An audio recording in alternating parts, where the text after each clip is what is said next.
Yes, good morning, everybody. Sam here, live on United People's TV on YouTube and Facebook. It's Wednesday, the 22nd of December, and I'm back after a few days in the COVID swamps. Yeah. I didn't get it, but my partner, she got it, and I had my vaccination booster on. I'll just explain it to you quickly here because you know me. I'm normally here Monday to Friday, 9:30 a.m. as well as other videos, and I was away for a few days. So I want to explain myself quickly before we get into this video. Yeah, I had my vaccination booster on, I think it was Monday, and it wiped me out. I properly had COVID for like 24 hours. Body aches. I'm not sure if you've ever had it before. It's grim. Get the booster. Seriously, if you can, go and get the booster. I'm not here to preach and all that, but do it. Why wouldn't you? Yeah, wipe me out for a few days, but I'm back now, eh? Christmas can go ahead. Don't worry. I know your whole week's been ruined because I've not been here. No, seriously, your week's probably been better. But look, I'm back. And since I've gone in the last few days, there's been plenty of talking points, with Ralf Rangnick, with Anthony Martial, with Jesse Lingard, with Edinson Cavani, with Amadou Haidara, with Milinkovic Savic, with Rangnick's signings in January. There's lots to talk about this morning. I'm happy to be back. It's weird. It's such a big part of my day now. So for me to not do it as well, it's a bit weird as well. Anthony, I can see you as well there. Good morning to you, my friend. Paula, good morning to you as well. I've had COVID for half a year. No, you must have long COVID. Paul Bridget, good morning to you as well. There's plenty of you watching, but good morning to all of you. As I said, yeah, last few days been pretty horrible. I'm still not 100%, but we're good enough here to be back this morning, bringing you all the latest Manchester United news. And don't say I don't treat you well sometimes. There's plenty to talk about today. The first talking point I'm going to start with is Ewan Sharp, who Manchester United are going to be bringing in, by the looks of it, as Ralf Rangnick's latest coaching appointment, following Chris Armas and Sasha Lense. Who is he? We're going to run through that together. The United squad returned to training yesterday after Carrington's been closed for a week. That's important because I'll be honest, we haven't played in 11 days. What a crappy couple of weeks it's been, COVID really has taken over again. I fully expect there to be some sort of national lockdown of sorts after Christmas. I imagine we might be going back to empty stadiums, at least for a few weeks' time, and that absolutely kills me. Oh, Jesus, empty stadiums are horrendous. But just the way things are going, it seems inevitable that's going to happen. Sashi watching the whole way from Japan. Good morning to you. Where are you watching from? I'll try and give you a few shout outs. Today's not the map day, but I'm feeling interactive. So why not? Aaron Haynes, good morning to you. Let's go here. Let's go straight into the news. Let's not waste too much time. Everyone's getting excited for Christmas now. The build up, we're only 3 days away, and I hope that all of you get the opportunity to spend it with your family. I really, really do. But let's go straight into the news here. Manchester United are close to appointing Ewan Sharp to Ralf Rangnick's coaching staff. Let's go down and read the article together. Manchester United are close to finalising a deal for Ewan Sharp to become assistant coach and an analyst. Sky Sports News has been told that the former Toronto FC coach is set to arrive from Lokomotiv Moscow. Rangnick first encountered Sharp at New York Red Bulls, where he worked as a performance analyst. So we scroll down here. This is a very important point here. Sharp was a member of Chris Armas's coaching staff at Toronto. Now, we've already talked about this before, because Chris Armas's record there as Toronto FC's manager is not good. He was there for 6 months and he got sacked. But if you go, not that I've personally spoken to it, but The Athletic have done a couple of good articles on this and explaining that how good Chris Armas is, his reputation, as a coach rather than a manager. Two very, very different things. So the fact that Ewan Sharp here was a member of Chris Armas's coaching team at Toronto, it's almost like maybe Rangnick is, as much as he's bringing in people to help himself, maybe he's bringing in somebody to help Chris Armas, because maybe it's going to be Chris Armas and now Ewan Sharp who are going to be taking a lot of training sessions, if you know what I mean. I think Rangnick's a little bit more hands-on than Solskjaer ever was. But yeah, it's interesting to see that he's bringing in a former member of his coaching staff. You let me know what you think about that in the comments below. We've got Drake watching from New York. Good morning to you. Renato watching from Norway. Gail watching from Australia. Ryan watching from Northern Ireland. We've got Joseph watching from Philadelphia, P8 in the US of A. And Wiki, I'm going to call you Stanley, my friend, watching from Nigeria, and Mallory watching from Manchester. You're all around the world. It's great fun. I really do enjoy. I'm happy watching from Singapore. Look at that. Wicked. Honestly, it puts a big smile on my face every single morning when everyone comes on and just everybody's around the world. It is wicked. But yeah, so we've had a major shake-up. I'll tell you what I might do as a video. Oh, look, Farrell watching from California. Well, like California, wicked. What I might do as a video is sort of a video on the hierarchy of Manchester United's coaching staff, because there's been so many changes over the last, month or two? With Ralf Rangnick coming in, with Michael Carrick leaving, with Kieran McKenna leaving, with Chris Armas coming in, with Sasha Lense coming in, and now with Ewan Sharp coming in. There's been a substantial amount of change, and I think it might be good to do a video on the hierarchy, who's in what position, to sort of help us understand exactly how this Rangnick system is going to work. Because we all know that he needed new staff to come in, and especially after Kieran McKenna and Martin Pert both left to join Ipswich, he definitely needed more in. I question whether he would still need one more, maybe, but Ewan Sharp, you let me know what you think about that in the comments below. I can see down here we've got Ivor watching from Down Under with Alex as well, Victor watching from South Africa, Safari watching from Jamaica. There was one day there. Where is it? Somebody watching from, Sato watching from Finland. Wicked. It's awesome. Honestly, it's big fun. And Matt, I can see you there in the comments. Good morning to all of you. I apologize if I sound a bit nasally. I'm still not 100% for sure. The worst thing though was the body aches.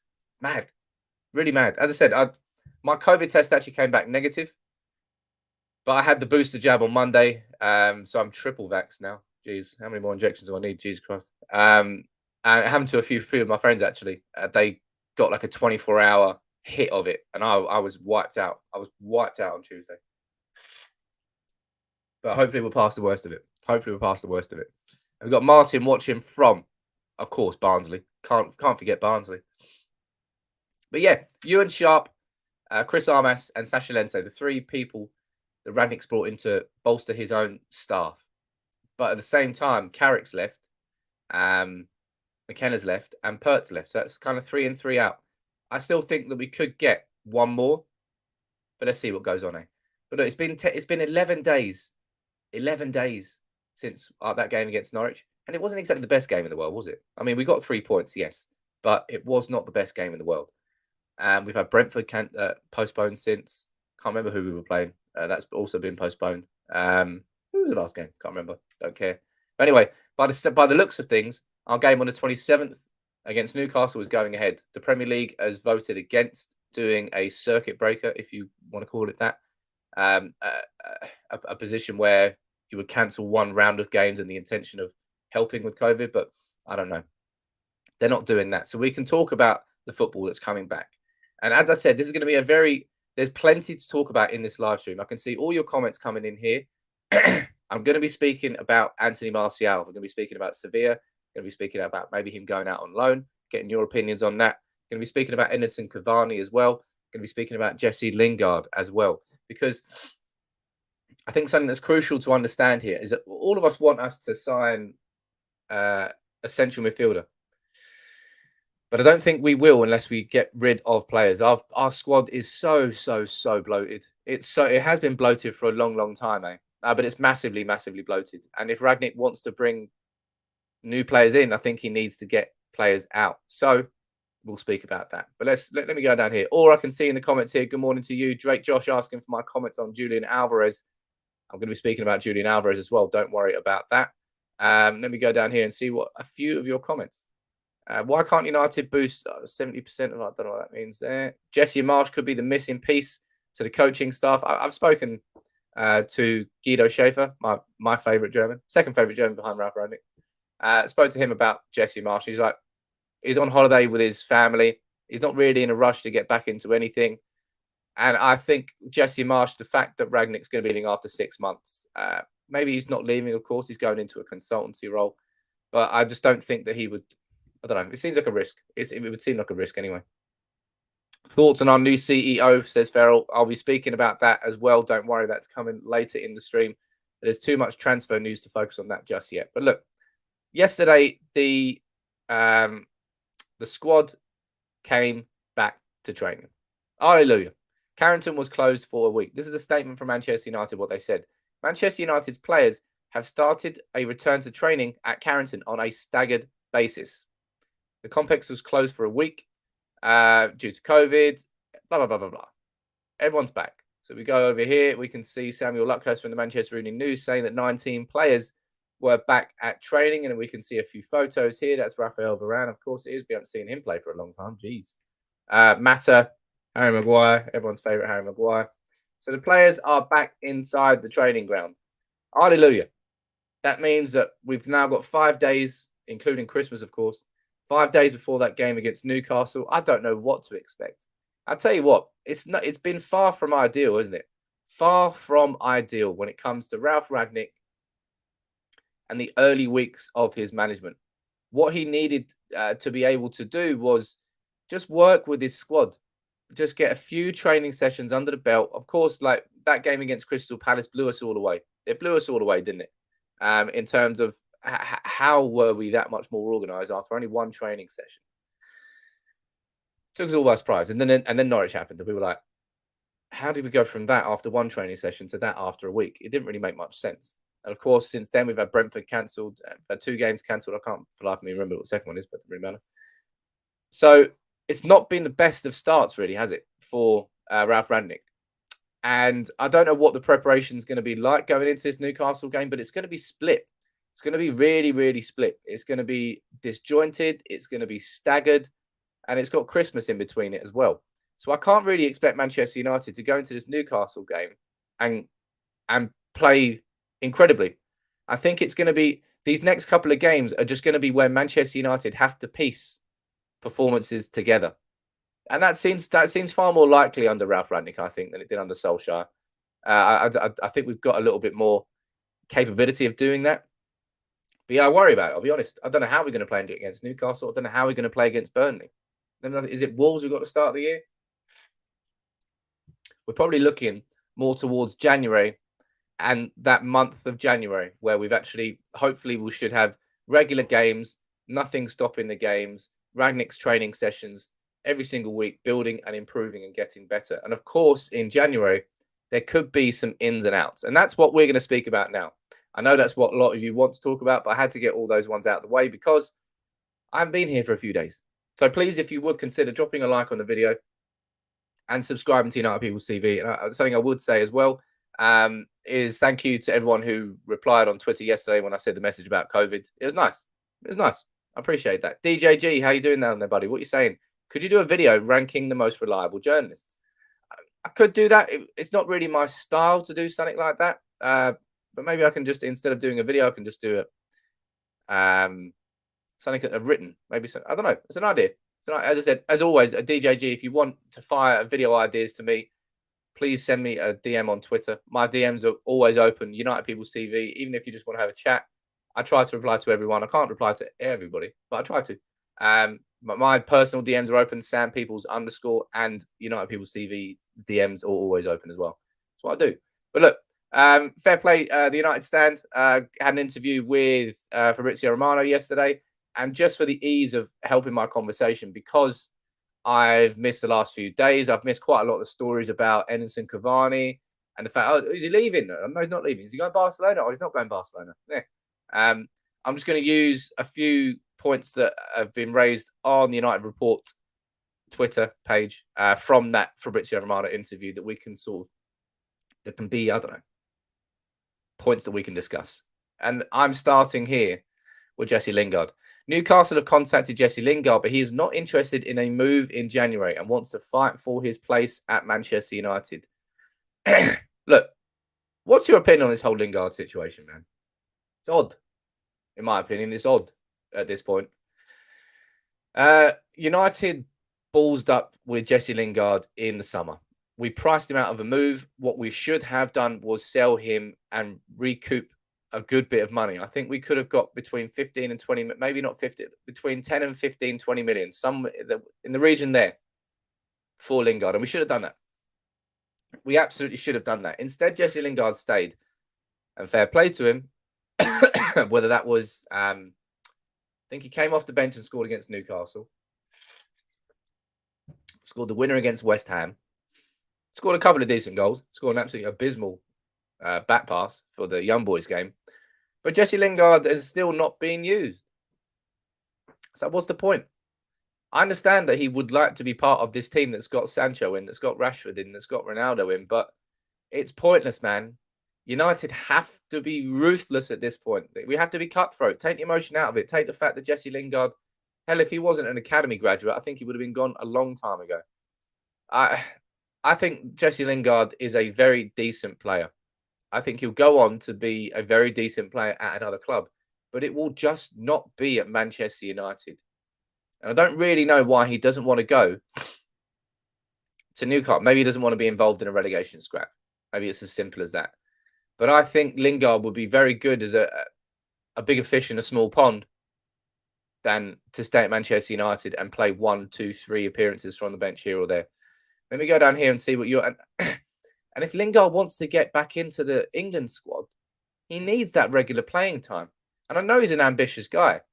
So that's why I find it very odd that he's just kind of happy to sit on the bench at United and occasionally get used. Let me go down here. Put him in the reserves, says Ian. He'll soon leave. Well, that's probably true. Paula, you're saying, I don't understand Lingard's thinking. I'll be honest, Paula, I don't really understand it too. Not at this stage. Thomas, you're saying Jesse should leave as quick as possible because he needs to move on. Any news on Pogba? No news at this moment, Victor, on Pogba. Could you believe it? We pay Mark. Is that true? Oh, my God. Mate, United have been horrendous when it comes to contracts for a long time. We know that. Darren, you're saying Lingard doesn't show any fight when we played Young Boys. I'm not using that one game. That was just a bad mistake. Of course, it was a bad mistake. He's had a couple of. He's always been decent when he comes off the bench, but it's just it'll never be anything more than that. We've got too much attacking quality in this team to give it to Jesse Lingard, who's just going to piss off in the summer. That's the situation. If you're Ralf Rangnick and you've got Jesse Lingard, it's like, why would I play Jesse Lingard when I could give that time to Mason Greenwood? Or maybe Anthony Elanga, who's got a future at Manchester United. Jesse Lingard's just seen his contract out. It doesn't suit Manchester United now to help Jesse Lingard in any way, shape or form. He's rejected the contract offers that we've given him. We've got other youngsters who I'd rather give the game time to. Amad Diallo, of course, is probably going to go on loan to Feyenoord, so that's a little bit different. Anthony Elanga, Mason Greenwood, Marcus Rashford, Jadon Sancho. There's just no place there for Jesse Lingard. And I'm surprised that he still wants to fight for his place. It's a bit weird, if I'm being completely honest. Let's move on to the next point now. Lots of you there have been speaking about Anthony Martial. Let's speak about him. If Martial leaves in January, it is unlikely that United will let Cavani leave also. What's your stance on this? Sorry. Making some horrible noises, I know. That's what happens when you're not completely... I'm not well. I'm fine. I'm completely fine now. Well, I'm over the worst of it, hopefully. Touch wood. Touch wood. What's your opinion here on the Martial and the Cavani situation? So, to recap the last few days that I haven't been here, Cavani's been linked with a move to Barcelona. There was talks of a pre-contract agreement being already in place. And then they cooled down massively. It seemed like Cavani was going to Barca, and then it cooled down to the point where, as far as we know, Cavani is going to be staying until the end of the season. Now, Anthony Martial, of course, we know what's gone on there. His agent has been speaking. He's been chatting shit, really, in the press. Instead of going to Ralf Rangnick, knocking on his door and saying, Ralf, I think Anthony wants to leave. And then they could probably have an adult conversation. He's just been doing Chinese whispers to the press and trying to force a move. Now, Manchester United haven't budged on Martial.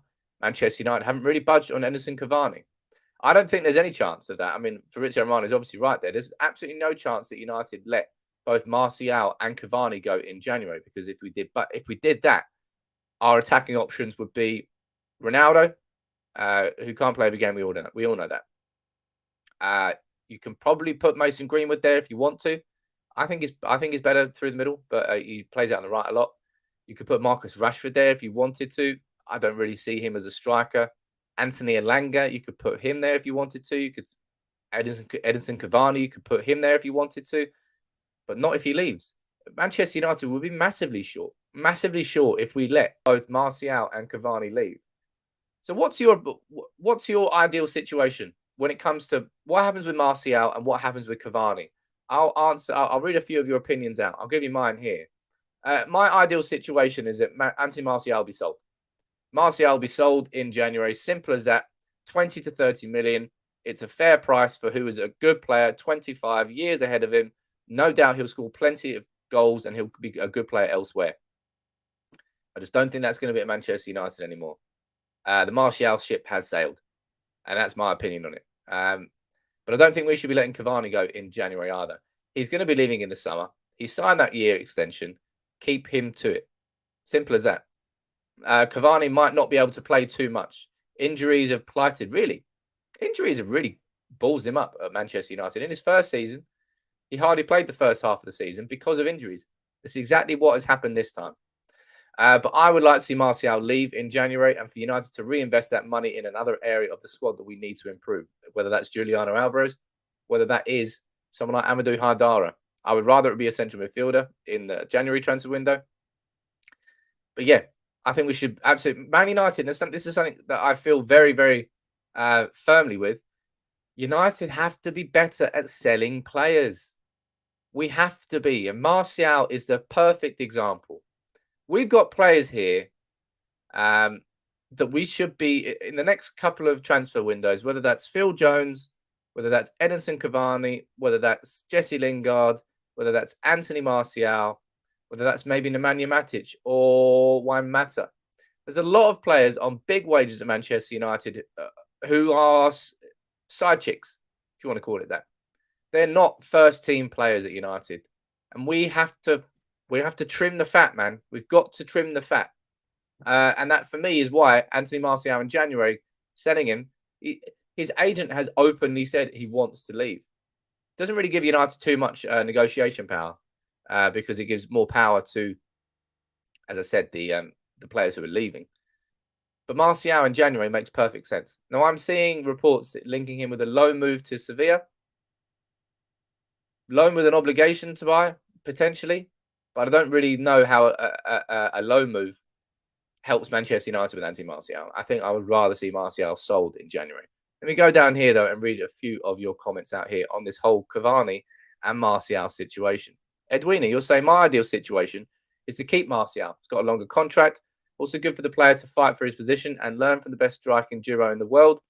Edwina, if he was going to learn, I think he would have already learned. Jake, Martial is a class player, just nowhere near consistent enough. If we can cash in, it's the best for both parties. Prefer to keep Cavani. He would suit Rangnick's philosophy too. Excellent point there, Jake. Cavani looks absolutely perfect for this Rangnick system, but fitness is just keeping him out. Thomas, what are you saying here, buddy? Lingard would not get a new contract. The same goes for Mata and Matic. I would see Martial leave too, but I think Jesse leaves is better and he's better and we keep Martial. I don't know, man. The way that Martial has gone about this with his agent speaking to the press without going to Rangnick directly, he's swept the feet from under himself. It's pointless. Maybe it's because that sort of tactic would have worked with Ole Gunnar Solskjaer, right?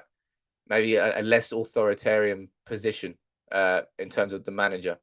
Somebody who, if you did something like that in the press, he wouldn't get too angry with you.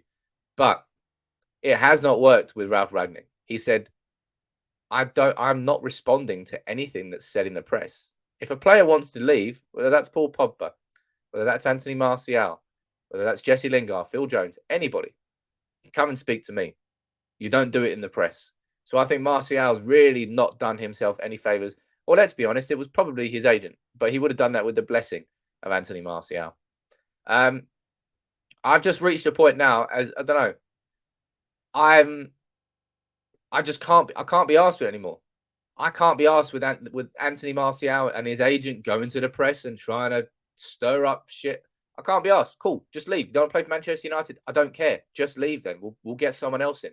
Paul Pogba, I don't care. If you don't want to play for Manchester United and you don't want to sign that contract, just leave. We'll get new players in. You are not the single most important player in the entire world, and our club will more than survive without you as I've said this before, man, I'll say it again. Beckham, Stam, Van Nistelrooy, and Keane. All 4 of them players, huge fallouts with Fergie. They all left. We were like, my God, Stam was like the best centre back in the world at that time. Beckham was the best right winger in the world for years. And then you've got Roy Keane, who still is probably arguably our best ever captain. And then Van Nistelrooy, one of the most lethal strikers in the Premier League. You know what happened? We went and won the Premier League again after all of them left. We won the Champions League after all of them left. The club will move on. And I can't. And right now, I'm done with it. I'm done with being polite with players when I don't think they're polite back. And I don't want to see Manchester United begging anybody to stay. If you want to play for United, I'd love for you to play for United. I'll support you as a fan. Right now, I'm done. So Martial, I'm done. Pogba, I'm done. Lingard doesn't want to sign a contract, doesn't want to play for United. I'm done. Get rid of all of them. Bring in new ones. Right? That's the way it happens in football. And I'm just personally done with it. I can't be asked being polite about it anymore. Because I don't really think the players are, if I'm being completely honest. Still upset about Stam, says Jeff. Mate, that really, really hurt Stam. It was legitimately the best centre-back. Was it Lazio you went to? Oh, look. I think it was Lazio. Yep, Stam. That killed me. Oh. Look. Yeah, went to Lazio in 2001. Look at that. My God. It was so good. I love you, Stam. Absolutely love you, Stam. But look, that's the way it works in football, man. Yeah, as I said, I don't think we need to be polite anymore as fans. If the players aren't going to be polite and they're going to use their agent to come out in the press and say, player wants to leave, then they can't expect too much politeness back from fans. That's just what I think anyway. Jake saying, agreed 100%. If players don't have their heart in it, what's the point in keeping them in? There's no point. There's no point at all. In any vein of in anything you're doing in life. Somebody doesn't want to do it and you've got to force them to do it. Odds are they won't give 100% to it. Martial and Pogba have had enough chances, says Chalix. Chances to prove their quality. They just don't give a shit. I wouldn't go as far as that. I wouldn't go as far as to say they don't give a shit. I think they have. But I don't think either of them really have dealt with adversity that well inside Manchester United. I think there's been plenty of adversity, I'll be honest. I've said this before. I think Paul Pogba has every right to be aggrieved, I believe, in terms of being let down. When he was brought back in, I think Pogba was sold this like dream, this like tapestry dream that he was going to be the centerpiece and there was going to be all these pawns that were put around him and this great squad was going to be built around Paul Pogba. And I don't think that we delivered on that. So I do think Pogba has every right to be aggrieved with what has happened at Manchester United since he rejoined, in the same way that every fan has every right to be aggrieved with Paul Pogba's overall career back at Manchester United. It is what it is, man. But as I said, I've just reached that point. No, man, I'm not going to pussyfoot around it before. Lingard, Pogba, and Martial, I want all 3 of them to leave. I want United to move forward, to turn a new leaf, open a new chapter. Let's go forward with Ralf Rangnick. Things are going to be a bit different now, and that's why I'm personally in this camp now with Martial, Lingard, and Pogba. And we've got here saying, Sam, you can't blame Martial. He's hardly had any game time. He has had some game time. I'm not saying he's had loads, but when you've got a squad that has Ronaldo in, when you've got a squad, you've got Greenwood playing as well as he was playing, the only way you're getting back into that team, man, is if you work your ass off in training. If you force yourself back into the team. Can't be asked. Just cannot be asked. Let's move on to the next one, though. Otherwise, I'm going to start waffling.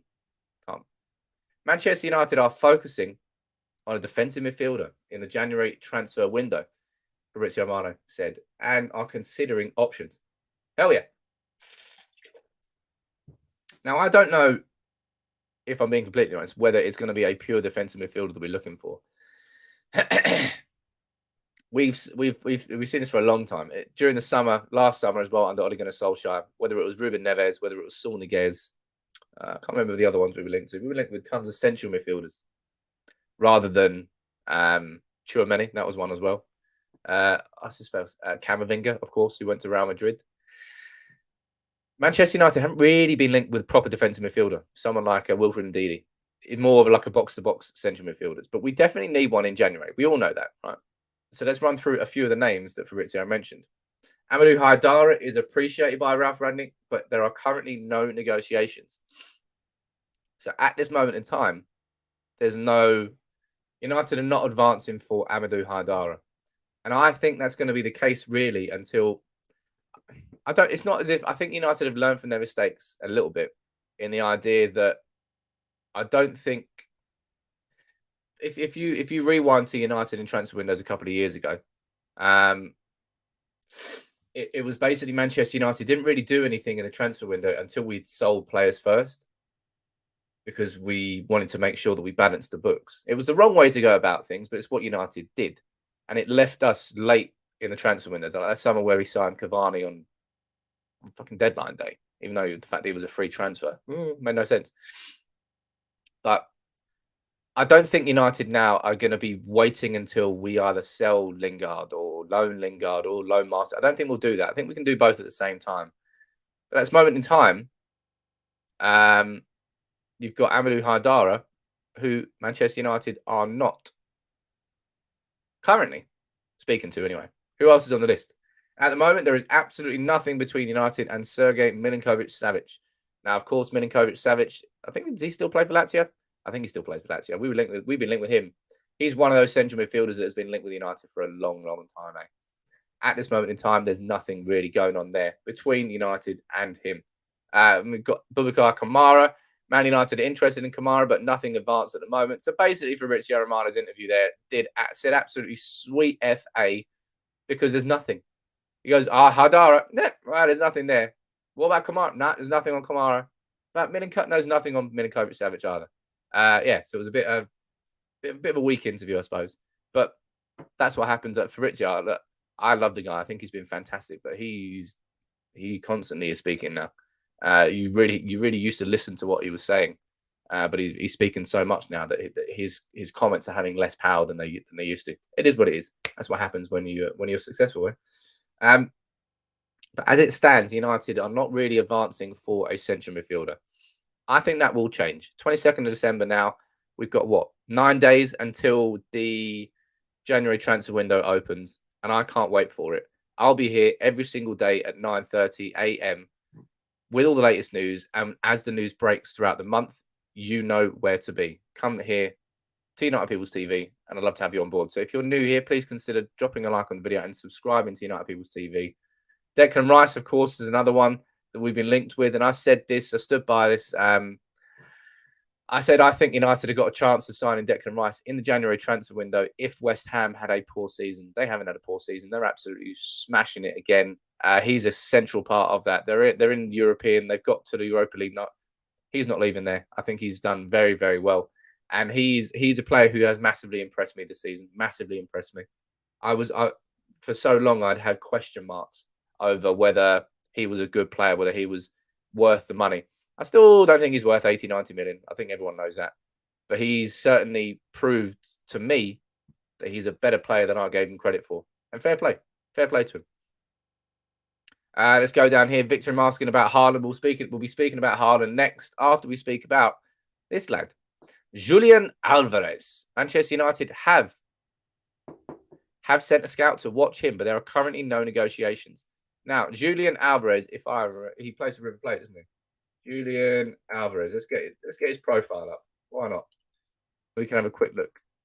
So he's a 21. There he is. Plays for River Plate. Let's bring this up for you and let's run through it. Now, you let me know actually in the comments whether you want me to do this or not. I was considering doing it. I might be able to do it today. If not, I'll do it tomorrow. I'll probably do a full story on Julian Alvarez to Manchester United, where the reports have come from. Are they reliable? What sort of player is he? Would he be good signing for United? Oh, look, his contract runs out. That's random. End of December. That's a really random time for a contract to run out. He's only got 1 year left on his contract. What's your opinion on Julian Alvarez? So he's a centre forward there. He can play across both wings as well. 21 years of age. Plays for River Plate. He's in the Argentina team as well. Fair play. Julian Alvarez. I don't know much about him, but Manchester United have sent a scout to watch him play. So would you like me to do a full story on him? I think I'd like to personally do it as well. I'd like to find out more about players, more about their style, more about how they can fit into Manchester United. But whether it's Julian Alvarez, whether it is Erling Haaland, it is a case that Manchester United's attacking options are going to get massively transformed and changed over the next couple of transfer windows. I think what you're probably going to be looking at is Edinson Cavani leaving in the summer, Anthony Martial either leaving in January or the summer, both of them. I think that we'll keep the rest. Cristiano Ronaldo is only going to be here for what, 2 more years, maybe, roughly. 1 to 2 more years he'll be here. And then you've got Mason Greenwood and Marcus Rashford and Anthony Lingard, if you want to throw that in there. It's we need some new faces. We need some young blood. We need some talent. We need some quality. Now, whether that's going to be Julian Alvarez, I'll do it. I will do, because I know a lot of you would enjoy the video and it'll sort of help you understand a bit more about who he is. I'll do a full story on Julian Alvarez. I'll prepare it today. I'll either record it later today or I'll record it tomorrow. And I'll get that out, as I said, either later today or tomorrow. But it's not just Julian Alvarez, of course, is it? And there's one big name on the list. And I couldn't not speak about this today, because this has been happening over the last couple of days. Ralf Rangnick is pushing Manchester United to sign Erling Haaland, despite intense competition. Rangnick has recently spoken to Haaland's father, Alf Inge Haaland, about the possibility of his son signing for Manchester United next year. We go over here as well. There's another update on that. It's not going to be easy for United to sign Haaland. What happened between Pogba and Raiola and United, it affected the situation. Many clubs are interested, but nothing is advanced at the moment, and nothing will be decided right now. That's what Fabrizio said on him. But as I said, Samuel Luckhurst came out with the fact that Ralf has been speaking to his father. Now, if I remember correctly, might be wrong here, might be wrong. I believe Ralf was involved in Erling Haaland going to Red Bull Salzburg. I think so, anyway.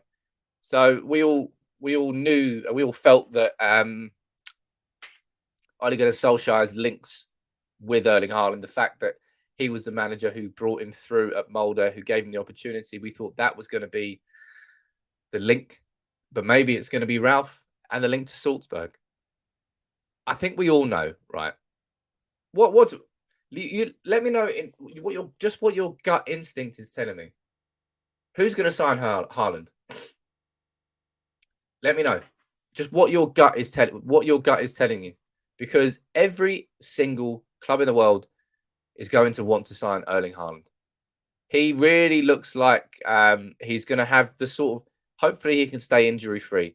Because if any of you were old enough to watch Ronaldo, original Ronaldo, coming through and what he did in Barcelona that year before his injury, the guy was a freak. The guy was it was so, and he still went on to have an incredible career, but those injuries sort of ruined him. Yeah, they kind of did.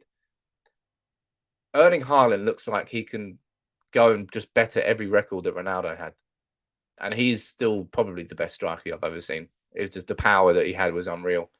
But Erling Haaland, everybody will want to sign him. I'm going to go down to the comments here. I'll see what you think about where, as I said, what your gut instinct is telling you, what club he's going to be joining. Aaron, you're saying going to Bayern Munich. Timur, Bayern Munich for my money. I mean, you can't rule out Bayern Munich. Dortmund, at some point, Dortmund have got to stop doing it, right? Selling their best player to their biggest rival so they can do nothing in the league. At some point, they've got to stop him, but maybe they won't stop it with him. Bayern or PSG. Sean, you're going City. Matri, you're saying City or Bayern. Claus, you're saying going to go Real Madrid. Adrian, you're saying City. Dreading it, but City looks likely. Yeah, a lot of you are feeding City. Not feeding City, but a lot of you, that's what your gut instinct is telling you. My gut instinct is telling me Real Madrid. But maybe that'll be a little bit too early. And that's the thing you've got to understand with Haaland. I know he's mustard. He's absolutely mustard. But he will leave in 2 years' time. 2 to 3 years max. Whatever club he joins, whether that's Real Madrid, Man City, Bayern Munich, he's going to sign a 2-3 year contract, probably a 3-year contract. And he'll push for a move. That's what because of the way that his career has gone so far, he's probably going to be one of the highest paid players in the world, whoever he joins. And it's whether or not you feel that getting back in bed with Raiola is something that United can afford. And I'll be completely honest, I don't think United should consider missing out on a player like Haaland simply because Raiola is his agent. I know Raiola's a dick, and I know Raiola is going to be a problem. But there's no way that I would just rule out signing Erling Haaland because of that. You're mad. Oh, you're mad. The guy's going to be scoring 30 goals a season, every season, at least for the next 10 years. Probably 40 goals a season. He's a freak. And honestly, it makes me horny, the idea of him coming to Manchester United. My gut is telling me no. My gut is telling me he won't come to Manchester United. But I don't know what his career trajectory is going to be. Whether he's going to go straight into a super club. Probably at this point, he's going straight into a super club, right? He wants to win the Champions League now. So it will be someone like Bayern or City or Real Madrid or PSG. But I just don't know. Fred, you're saying it's a lot of money for 3 years, Sam, but you know what's coming. Yeah, man, it's a lot of money. But the goals that he's going to bring, the trophies that you might win, would it be worth it? I don't know. And I suppose if he comes in with the intent, it's a bit like when we signed Cristiano Ronaldo. No, it's not that. It's not like when we signed Cristiano Ronaldo. But we knew that Ronaldo wanted to leave and his dream was Real Madrid at one point. And it was painful. It was painful when it happened. But we knew all along that it would happen, right? And maybe that'll be the same thing with Haaland. I don't think Dortmund have regretted signing Haaland, even though they had to put that release clause in his contract. I don't think they've regretted it in any way, shape, or form. And they've shown with Jude Bellingham, with Jadon Sancho and Erling Haaland that, sometimes you can be that club that allows this player to become this superstar. Dortmund haven't, I suppose, built success off the back of that. But I would not rule out signing Erling Haaland simply because Raiola is his agent. Oh, you're saying, Sam, I love him, but if we can't supply him the chances, he's as good as a Ferrari with no petrol. Get well soon too, my man. Thank you very much, buddy. What if your Ferrari is electric? You don't need petrol. I've ruined your analogy, but I know what you mean. Manchester United this season, if we were being completely honest, we haven't put in enough service to Cristiano Ronaldo, have we? We haven't. It's look, Haaland is obviously sorry. Haaland is obviously going to be the biggest transfer story of next summer. Everybody knows he's got a 75 million release clause. Everybody knows that. And every club will want him. And it's going to be, he's just going to have all these offers on the table, right, from all the best schools. It's like getting an offer from every Ivy League school in America. You just got a choice. You just got a choice of everything you want. And that's what Erling Haaland does. Hey, Jez, look at that. Join as a new member. Nice to see you there this morning. By the way, I apologize about getting COVID and all that, although not getting COVID, having the vaccination, because I said today was going to be the day where we had the Christmas drinks party. Not doing that now. I'm going to do it on Christmas Eve. Why not? Do it on a Christmas Eve party. Because I normally go out on Christmas Eve, but now because I've got this and all that, blah, blah, blah, I probably won't go out on Christmas Eve. So on Christmas Eve, I'm going to be giving away, I've got 5 Cantona shirts. What are they? Yeah, boy. This is the best one. It's surely the best one, right? We've got 5 Cantonas to give away. Look at that. That's number 1. Got 5 of those. I'm going to give them away during the Christmas Eve drinks. I'll still announce it probably about 6 to 7 p.m. UK time on Christmas Eve. So hopefully you can all join in on that. I can't really be asked to talk about it, but I suppose you got to really. This has happened in the last few days that we've been here or not been here. Manchester United are going to finalise Richard Arnold as the new chief executive. So as a CEO, I think he'll be the first person to hold that title since David Gill.